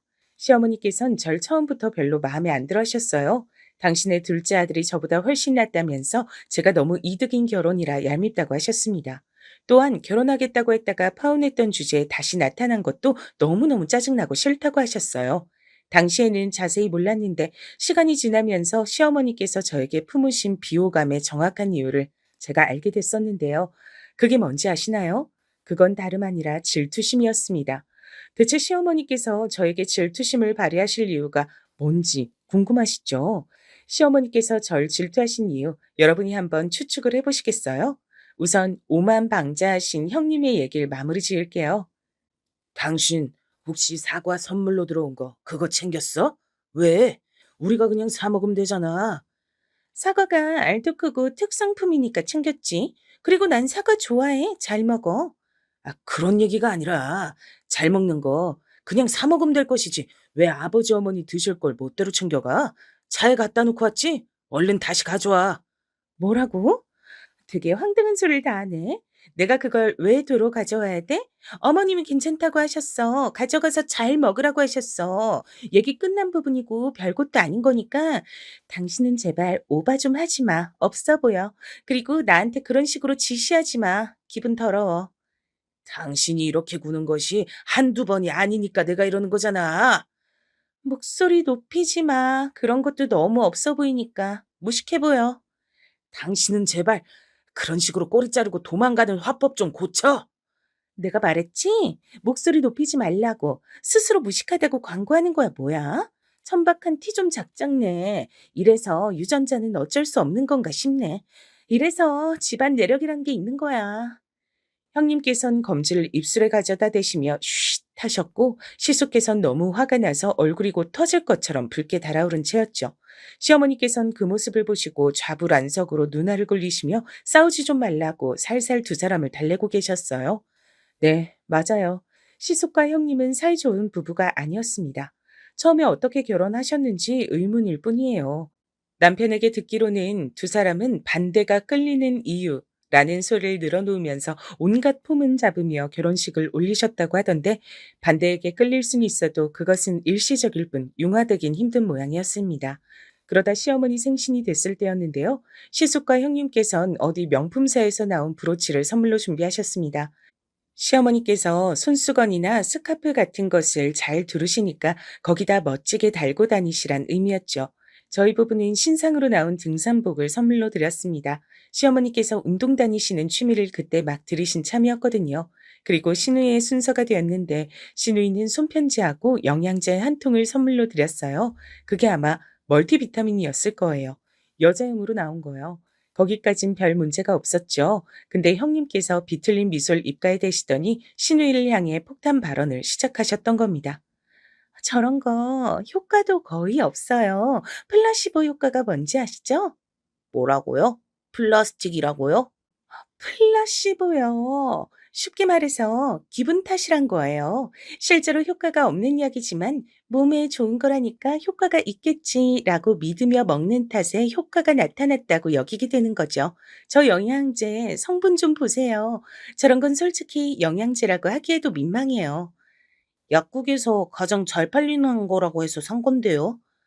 얼른 파는 게 자기한테 이득인 제품이니까 약사가 일부러 추천한 거겠죠. 아가씨가 멍청하게 당한 게 어디 한두 번이어야 말이죠. 왜 저한테 또 시비해요? 우리 엄마 생일날을 본인의 제삿날로 만들고 싶으신가 보죠? 어머, 그런 식으로 말씀하시면 본인한테만 손해예요. 무식하게 보이거든요. 아, 재수없게 진짜. 전 그러면 우리 엄마한테 본인이 건강검진을 풀케이스로 선물해 주시든가. 풀케이스가 아니라 풀코스를 말씀하고 싶으셨던 거 맞죠? 웃겨. 진짜 안타까운 지적 수준이네요. 아무도 말리고 끼어들 새가 없이 형님과 시누이의 설전이 벌어졌죠. 그리고 형님께서 말씀을 맺자마자 시누이가 벌떡 일어나서 주먹을 날렸습니다. 손바닥 싸대기도 아니었고 진짜 배기 주먹질이었어요. 마른 체형의 형님께선 시누이에게 상대가 안 됐습니다. 즉시 코피가 터졌죠. 형님께선 악다구니를 쓰며 발버둥을 치셨고 시누이는 분이 안 풀려서 계속 주먹질과 발길질을 날려대고 시숙과 남편이 그런 시누이를 필사적으로 말렸고 시어머니께선 이게 다 무슨 소란이야 라며 어른의 위엄을 보이려고 하셨다가 현기증에 주저앉으셨고 저는 발을 동동 굴렀습니다. 날짜를 보니까 그날로부터 딱 꼬박 반년 후에 시숙과 형님 두 사람이 이혼을 했더라고요. 결국 갈라섰던 거죠. 뭐 어쩌겠어요. 부부의 사이가 이미 별로 좋지 않기도 했으니까요. 남편에게 들은 건데 원래 맨 처음에 시누이가 형님을 향해서 재수탱이 유식한 척한다 면서 먼저 시비를 자꾸 걸었었다고 하더라고요. 형님께서는 가뜩이나 시누이 같은 유형이 마음에 안 들었던 차였는데 상대가 먼저 시비를 걸어오니까 제대로 응수를 하시기 시작하면서 관계가 파국으로 치달았던 겁니다. 시어머니께서는 한동안 시름시름 앓는 소리를 내셨어요. 우리 집안 장남이 대들보가 이혼 전적을 안게 되다니 일어나선 안 될 일이 일어났구나. 우리 장남을 내가 얼마나 귀하게 생각했는데 아무리 그년이 제정신이 아닌 년이긴 했어도 조건은 좋았는데 그래서 내가 얼마나 참고 또 참으며 인내했는데 끝내 이혼이라니. 생각할수록 우라통이 치미시는 모양이었습니다. 그렇다고 해서 두 사람이 이혼을 하지 못하도록 당신께서 말릴 수도 없는 노릇이었으니 시간을 되돌린다고 해도 달라질 건 없었을 거예요. 팔은 안으로 굽는다고 어쨌든 며느리보다 가까운 게 딸이었으니까요. 형님과 시누이가 대립하는 한 시어머니께선 결국 형님을 등지실 수밖에 없었을 겁니다. 여기까지가 저와 짧은 인연을 함께했던 형님의 이야기였고요. 다음으로 넘어가자면 그 난리통에서도 떨떠름한 표정만 지으시며 끼어들지 않고 계셨던 한 분을 소개해야 할 것 같습니다. 시아버지 말이에요. 저는 왜 사람들이 흔히 더럽고 치사하다는 표현을 한데 묶어서 쓰는 건지 시아버지를 보면서 깨달았답니다. 시아버지가 바로 그 예시였어요. 나이가 드신 이유로 기세가 꺾여서 그렇지 젊으셨을 적엔 대단하셨다고 남편에게 들은 바 있었습니다. 근데 설마 그 정도이실 줄은 몰랐어요. 때는 제가 남편과 처음 결혼을 준비하던 시기로 거슬러 올라갑니다. 저에게 같이 밥을 먹자면서 시댁 쪽이 말을 해온 거예요. TV에 소개가 됐다던 능이백숙집인가 하는 곳을 갔습니다. 주로 시어머니께서 저에게 이런저런 말씀을 하셨고요. 형님과 시누이는 그때 신경전을 벌이고 있었죠. 형님께서 시누이를 향해 허겁지겁 먹는 꼴이 교양 없어 보이네요. 했고 시누이가 다른 사람 먹는 거 지켜보는 사람이 더 교양 없고 음침하거든요. 라고 맞섰기 때문입니다. 전 머릿속으로 대체 뭐지? 싶어서 혼란스러웠고요. 그 심정을 감춘 채 시어머니께서 날리시는 각종 잔소리를 조용히 듣고 있었죠. 시아버지께선 식사를 하시며 전통주를 곁들여 드셨어요. 한마디도 안 하시고 가만히 술과 식사를 이어가시더니 모두가 다 먹어갈 때쯤에 혼자 흥이 오르셔서 이런저런 말씀을 하신 겁니다. 이런 데서 밥을 먹으니까 옛날 생각이 나네. 옛날엔 다들 이런 집에 살았어. 아파트가 어딨어. 그런 건 부자 중에 부자나 살았지. 그래도 난 아파트에 늦지 않게 입성한 편이었으니 이 옆에 내가 복이 많았어. 나 같은 남자한테 시집을 왔으니 말이야. 턱끝으로 시어머니 쪽을 가리키시며 말씀을 이어가셨어요. 시어머니의 안색이 좋질 못했죠. 전 별로 안 듣고 싶었으나 시아버지께서 예비 새 며느리에게 들려주실 얘기가 많다고 하시며 자꾸만 말씀을 이어가시는 바람에 별 수 없이 표정 관리를 하며 반응을 해드릴 수밖에 없었습니다. 그러다 황당한 얘기를 들었던 거예요. 자고로 여자는 지순해야지. 남자를 떠받들고 남자 길을 세워주고 면을 세워주고 스스로 납작 엎드려 사는 여자가 최고의 여잔 거야. 그런 면에서 네 시험이 되는 이 여팬네는 타고나길 지순하지 못해서 내가 길을 들이느라 초반에 고생 좀 했었지. 너도 설마 기가 센 여자는 아니겠지? 예? 그게 잘 모르겠네요. 기가 드세다는 말을 살면서 딱히 들어본 적은 없긴 합니다. 그거 참 맘에 드는구나. 자고로 여자란 그래야지. 이 여팬네도 알아서 잘했으면 내가 덜 피곤했을 텐데 말이야. 은근히 자존심 세우고 대가리를 위로 치켜들고 살길래 고은이 잘 때 내가 물컵을 가져다가 그 가랑이 사이에 쫄쫄쫄 흘렸었지. 자면서 자꾸 오줌을 싸느냐고 이런 추잡하고 더러운 여자가 어딨냐고 내가 막 아침이 돼서 이렇게 호통을 치면 이 옆에 내가 수치심에 얼굴이 붉어져서 아무 말도 못하고서 고개를 푹 숙이고 냈단다. 그 꼬라지가 아주 고소했지 고소했어.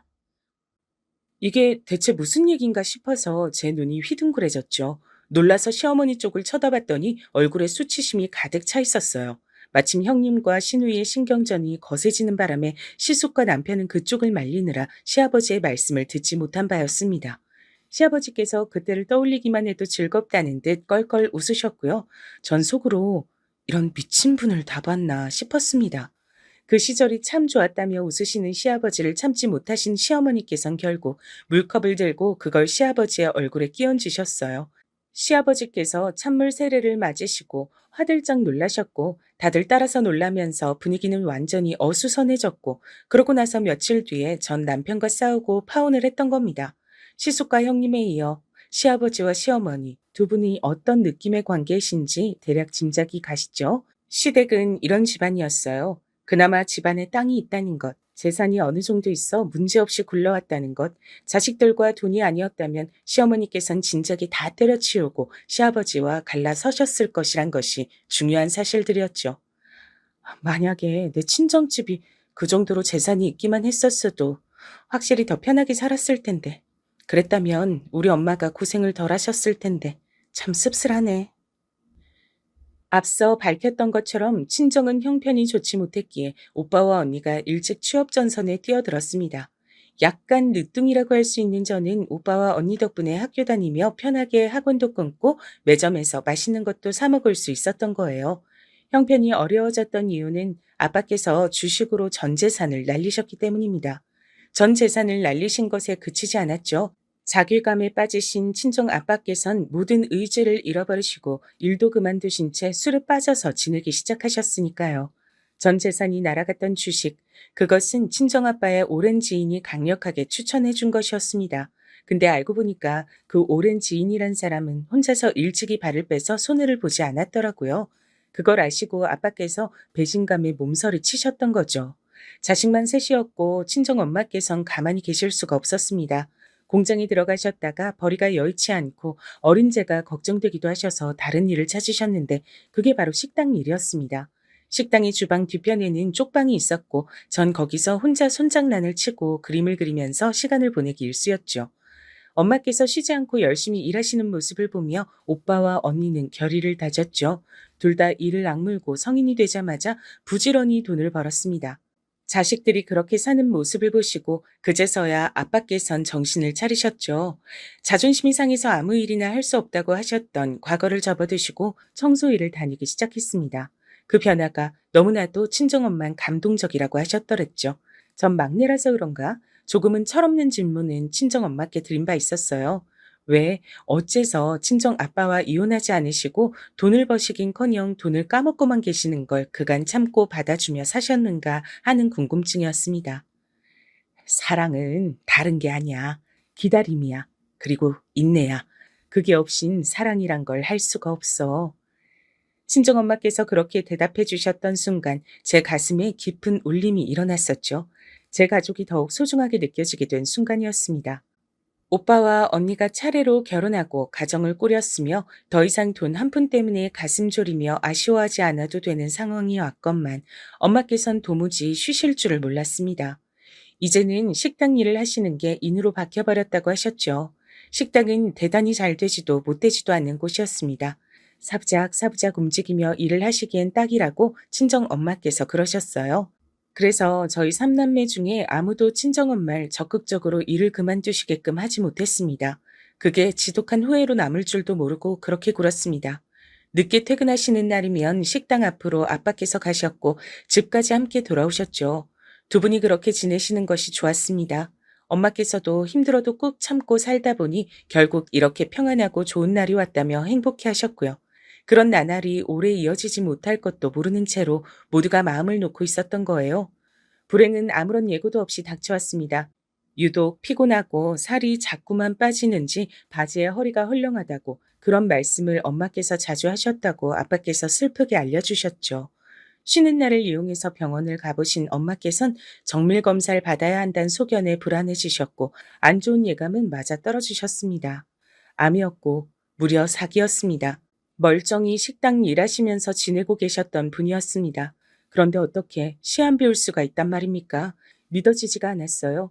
하지만 병원에 입원하신 이후로 엄마께선 속절없이 상태가 나빠지기 시작하셨습니다. 당신께서 시한부가 맞다는 걸 증명하기라도 하든 말입니다. 기적을 믿고 싶었습니다. 기적이란 것에 기대어 끝까지 포기하지 않고 싶었어요.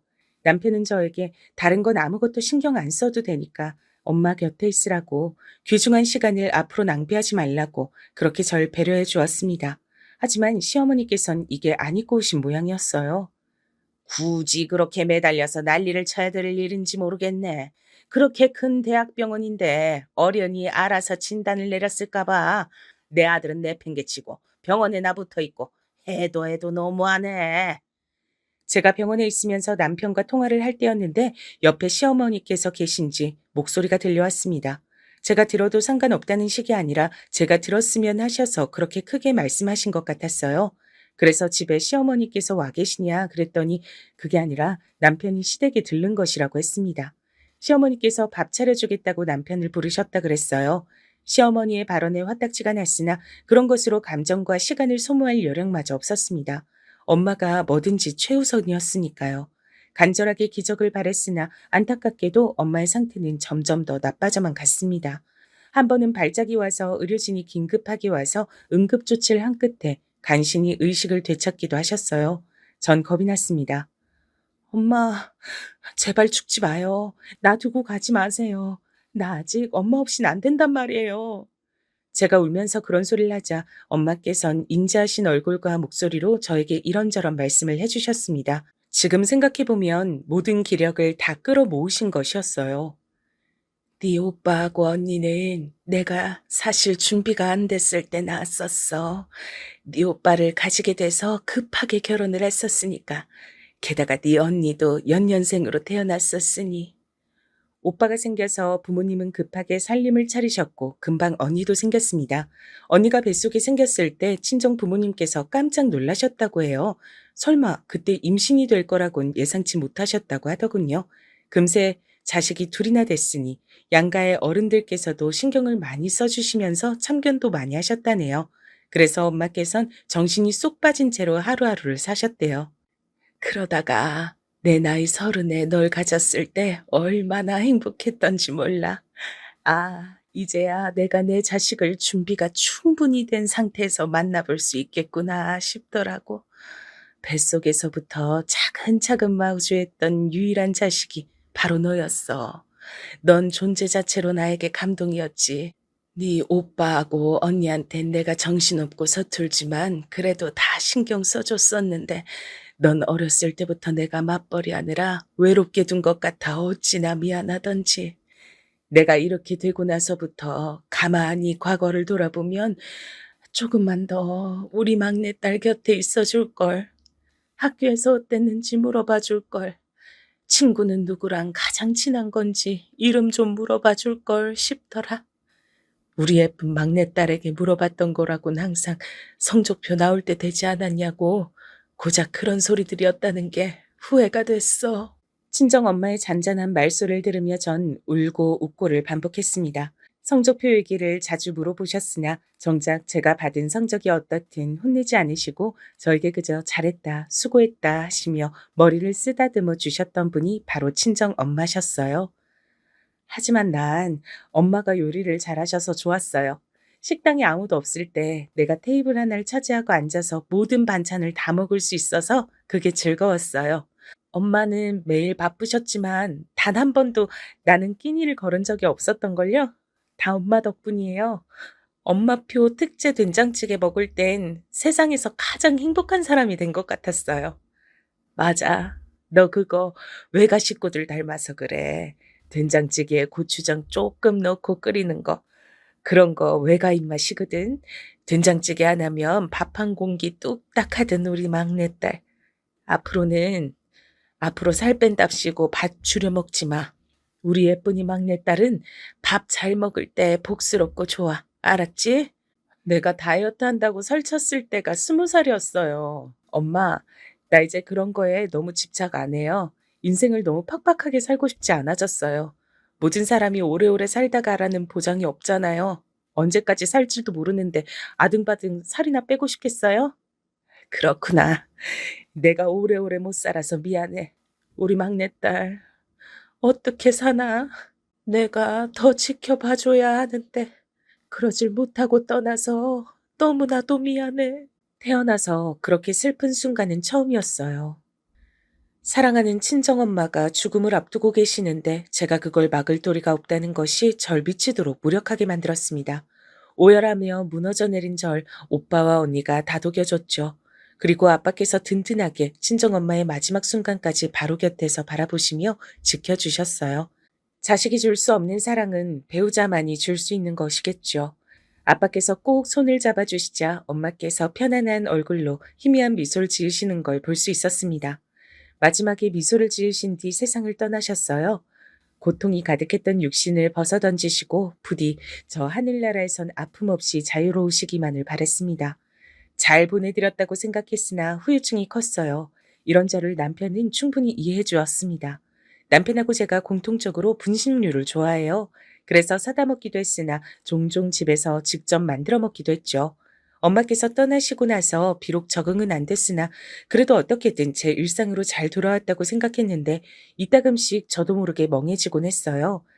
라면을 끓인답시고 끓는 물에 면까지 다 넣은 뒤에 그걸 깜빡한 거예요. 라면 냄새를 맡으면서 예전에 라면에다가 국수 면발 좀 넣어서 엄마가 해주시곤 했는데 형편 때문에 그런 것이었는데 그땐 그런 줄도 모르고 특식이라고 생각했었지.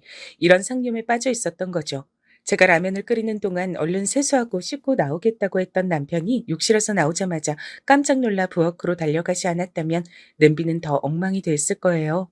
제가 남편에게 정말 미안하다고 라면을 끓이다가 깜빡 다른 생각을 해버렸다 그랬는데 남편이 아무것도 묻지 않고 그저 괜찮다고 해줬어요.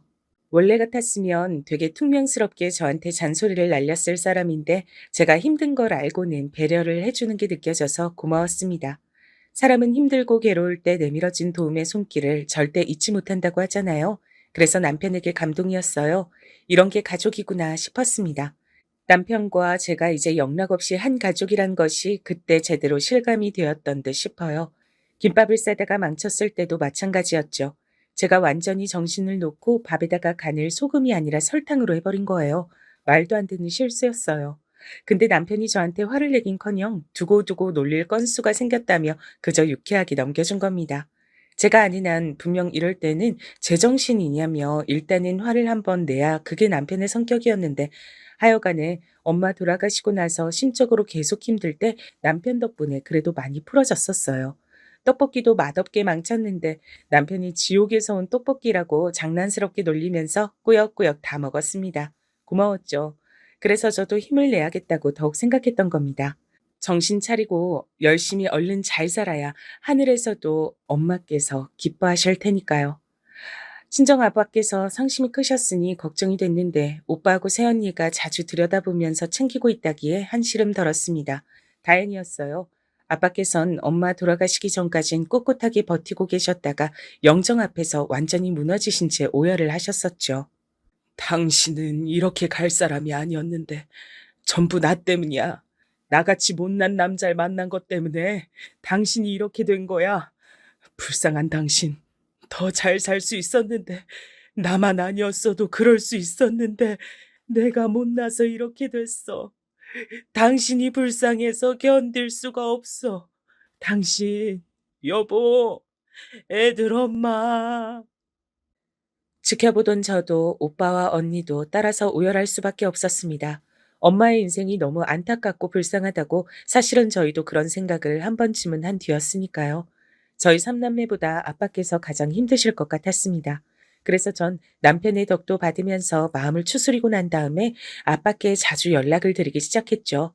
멋지게 잘 살아서 하늘에 올라가신 엄마의 얼굴에 한박 웃음을 짓게 만들어드리자고 제가 자꾸만 그런 얘기를 했더니 처음에는 고요히 듣기만 하셨던 아빠께서 대꾸도 하시고 반응도 하시고 동조도 하시게 됐습니다. 시간이 지날수록 기운을 차리시는 게 느껴졌어요. 아빠께 전 남편이 배려심이 좋아서 제가 그간 마음을 잘 다스릴 수 있었다고 말씀을 드렸습니다. 그랬더니 아빠께서도 남편에게 무척 고마워하셨고요. 전 이런 훈훈한 얘기를 당연히 좋은 마음으로 시어머니께 말씀을 드렸던 거예요. 시댁에 방문했을 때였죠. 남편하고 결혼하길 정말 잘했다는 생각을 날이 갈수록 자주 하게 된다고 웃으면서 시어머니께 말씀을 드렸는데 표정이 떨떠름하시더라고요. 오빠하고 새언니가 친정아빠를 잘 모시고 있는 와중이란 대목에서도 표정이 약간 어두워지시는 게 보였습니다. 전 그저 영문을 몰랐죠. 기분 안 좋은 일이라도 있으셨나 싶었네요. 근데 시누이가 그때 자기 방에서 나왔어요. 친정엄마 돌아가셨을 때 본 이후로 거의 4개월 만에 처음 보는 거였는데 제가 깜짝 놀랐습니다. 외출해서 없는 줄 알았는데 있었단 것에 놀랐고 살이 확 쪄 있어서 놀랐어요. 아가씨 집에 있었네요. 아르바이트 나가신 줄 알았어요. 방에서 자느라 그랬어요. 늦게까지 게임했더니 이제 눈이 떠졌네요. 네? 지금은 오후 3시인데요. 설마 지금 일어나신 거예요? 아르바이트는요? 그래봤자 10시간밖에 안 잔 거예요. 아르바이트는 때려쳤어요. 다니나 안 다니나. 별로 제 인생에 도움도 안 되더라고요. 입이 떡 벌어졌습니다. 시누이가 웬 게임에 빠져있는 모양이었어요. 시누이와는 다르게 시어머니는 왠지 수척해진 기색이었고요. 그 앞에서 차마 뭐라고 말은 못하겠고 조용히 집으로 오던 길 남편이 슬쩍 시누이의 근황을 전해줬습니다. 본인이 대략 들어서 알기론 시누이가 아르바이트 하던 곳에서 점장인지 하는 사람과 대판 싸워서 그만둔 것이고 그래서 시어머니께선 당신의 사촌 자매에게 연락을 하셨다네요. 그분이 가게를 하고 계시거든요. 시누이 좀 써달라 그랬는데 거절을 당하셨대요. 그 다음으론 당신의 친정 새언니 되시는 분께 연락을 하셨고요. 시누이한테 일 좀 달라고 하셨다가 단칼에 거절당하셨다고 합니다. 그간 그런 일이 있었다니 부디 시누이의 게임 중독이 치료되길 바라는 마음이 들었어요. 그러던 어느 날이었습니다. 친정아빠께서 오랜만에 모임에 나가셨다가 최근에 유럽을 다녀오신 어떤 지인분께 고급 쿠키 세트를 받으셨다고 했어요. 너희는 이런 거 좋아하지? 그래서 내가 이왕이면 너희 집에 들러서 이걸 주고 갈까 싶은데 오빠나 언니네 주지 그러냐고 하기엔 제가 워낙 그런 걸 좋아하는 입맛이었어요. 남편도 마찬가지였고요. 그래서 사양 안 왔습니다. 퇴근하고 온 남편이 쿠키 세트를 보면 무척 기뻐할 거란 생각이 들어서 즐거워졌죠.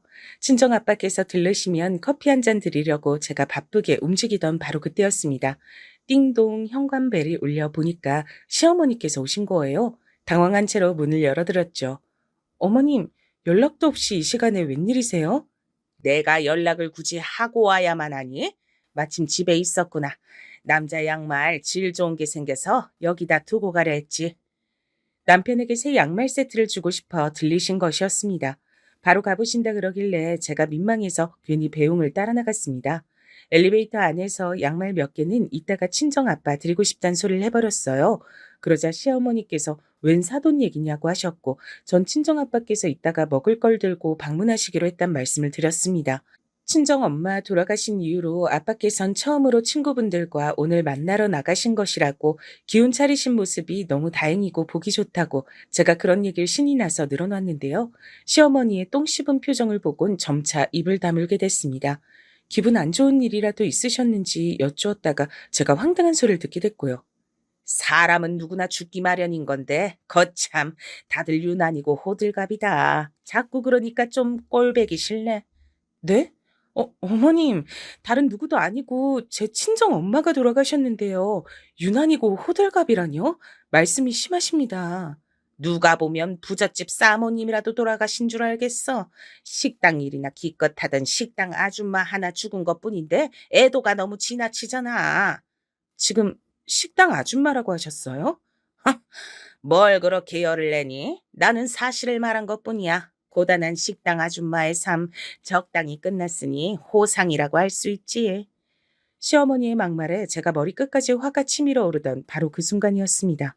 갑자기 누군가 성큼성큼 다가오더니 이내 시어머니의 뺨을 사정없이 후려친 거예요. 순간적으로 엘리베이터를 빨리 타려고 다가온 주민인가 싶었던 그 사람은 다름 아닌 제 친정 아빠셨습니다. 호상? 지금 호상이라 그랬어? 이런 정신 나간 작자를 다 봤나? 친정아빠께선 불같이 화를 내셨고 뺨을 맞고 쓰러지신 시어머니께선 멍하게 저희 부녀를 올려다봤습니다. 제가 아빠를 간신히 뜯어말렸어요. 그러자 시어머니께선 놀랍게도 눈물 한 줄기를 흘리셨습니다. 그 모습에 씩씩거리시던 아빠께서도 멈칫하셨죠. 시어머니께선 입을 꾹 다무신 채로 맞은 뺨을 손으로 만지시며 빠르게 현장을 떠나버리셨습니다. 한숨이 나오더라고요. 대체 이게 다 무슨 일인가 싶었죠. 우선은 친정 아빠를 모시고 집으로 올라갔어요. 그간 말씀드리지 않았던 시댁의 이모저모, 지금까지의 제 결혼 생활을 조용히 알려드렸고요. 그러다 보니 시간이 훌쩍 갔는데 남편이 귀가를 했습니다. 제가 문자로 상황을 알려놨었는데요. 남편은 시댁에 들렀다 오는 길이라 그랬어요. 우선은 친정아빠를 향해 허리를 숙여 시어머니를 대신해 막말에 대한 사과부터 한 남편은 차분하게 얘기를 시작했습니다. 이런 걸로 절대 변명거리는 안 되겠지만 엄마가 그간 속상하셨던 점이 많았나 보더라고요. 시댁에 간 남편이 대체 왜 그런 막말을 하셨냐고 따지자 시어머니께서 엉엉 우셨다고 하는 겁니다. 그 소리에 놀라 시아버지와 시누이가 방에서 나오니까 시어머니께선 더 크게 우시면서 그 두 사람을 향해 삿대질까지 날리셨다고 하더라고요. 나는 남편이라고 있는 게 찢어 죽이고 싶은 저 인간뿐이고 애지중지 이뻐하며 키운 막내딸은 저 모양 저 꼴인데 걔는 왜 집안 형편도 굳이 이랬으면서 친정 식구들끼리 사이도 좋고 자기 엄마보다 자기 아내를 위한 남편도 얻은 거야. 나는 그래서 걔를 볼 때마다 짜증이 나서 견딜 수가 없어. 집안이 잘났기래, 대학을 잘 나왔기래, 아니면 얼굴이 예쁘기래. 근데 왜 자꾸만 모든 운이 좋은 거야? 시어머니께서 울면서 하셨다던 말씀 중에서 걔는 당연히 저였습니다. 네, 다름이 아니라 시어머니께서 질투가 나서 제가 싫으셨던 거예요. 당신께선 결혼으로 한 번도 행복하신 적이 없었고 그나마 자식들 키워낸 보람으로 사셨는데 장남은 이혼을 했고 차남은 결혼 이후 당신보다 저를 더 위하며 사는 것 같아 보이고 딸 하나 있는 건 갈수록 실망스럽고 이런 복합적인 게 쌓인 상태에서 당신께선 친정 식구와 친척에게 도움을 청했다가 거절을 당했는데 저는 친정 엄마 돌아가시고 나서 삼남매가 똘똘 뭉쳐서 친정 아버지를 신경 써드리니까 그것도 너무 싫으셨나 보더라고요. 남편이 절 배려하는 것도 그 배려를 모친인 당신이 받았으면 하는 게 본심이었는데 제가 다 누리니까 저라는 존재가 너무 얄미우셨던 것이었고요. 그랬구나. 어쩐지 어머님이 나를 묘하게 못마땅해 하시는 게 그런 것 때문이었어. 착잡하고 머리도 아팠습니다. 확실하게 이유를 알고 나니까 조금은 개운하기도 했고요. 앞으로 어떻게 할지 고민을 하다가 그냥 아무것도 안 했습니다. 시간이 해결해 줄 일이라고 여겼어요. 전 당연히 그 이후로 시댁의 발길을 끊었고요. 꼭 갈 일이 있으면 남편만 갔습니다. 전 제 친정 식구들과 어울려 지내는 것만으로도 바쁜 사람이었기에 당연히 하나도 안 아쉬웠고요. 시간이 지나서 시어머니의 생신 때가 다가왔을 때 시어머니께선 남편을 통해 당신께서 꼭 받고 싶은 선물이 뭔지 전해 오셨습니다. 그건 바로 저와 화해하고 잘 지내보자는 것이었죠. 별로 그 선물 해드리고 싶지 않았어요. 이게 저의 본심이었고 친정 식구들은 제가 하고 싶은 대로 결정하라고 해줬으나 그래도 결국은 제가 시댁으로 향했답니다. 시어머니가 너무 애틋해서 그랬냐고요? 아닙니다. 사랑하는 제 남편의 모친이시니까 기회를 드려야겠다 생각한 것이었으며 친정엄마의 인생이 떠올라서 그런 것이었습니다. 만약 바로 다음 날 시어머니께서 사고라도 당해서 돌아가신다고 가정을 했을 때 시어머니의 인생이 어떻게 기억될까 이걸 한번 떠올려 봤어요. 그러자 슬퍼지더라고요. 뭐든지 그 사람이 살아있어야 가능하다는 것을 친정엄마를 통해 전 배운 뒤였으니까요. 슬그머니 시어머니께서 내미신 손을 못 이긴 척 잡아드렸습니다. 그 이후론 별 탈 없이 잘 지냈어요. 시숙의 재혼 문제도 저랑 상의하셨고 시누이 험담도 저에게 하시는 걸 보며 점점 절 의지하게 되셨단 걸 알 수 있었네요. 당연히 친정아빠께 정식으로 사과도 드리셨고요. 친정아빠 역시도 그때 감정이 너무 앞서 있었다며 시어머니께 사과를 하셨답니다. 사과를 설마 받으실 줄 모르셨던 건지 시어머니께선 살짝 감동하신 모양이었어요. 우리 집안은 하여간에 둘째가 최고야. 둘째 아들, 둘째 며느리, 내가 이 둘 덕분에 그나마 웃음 짓고 산다. 저 듣기 좋으라고 하신 말씀이었을 수도 있지만 그게 무탈한 고부관계를 드러내는 것 같아서 제가 배시시 웃고 말았답니다.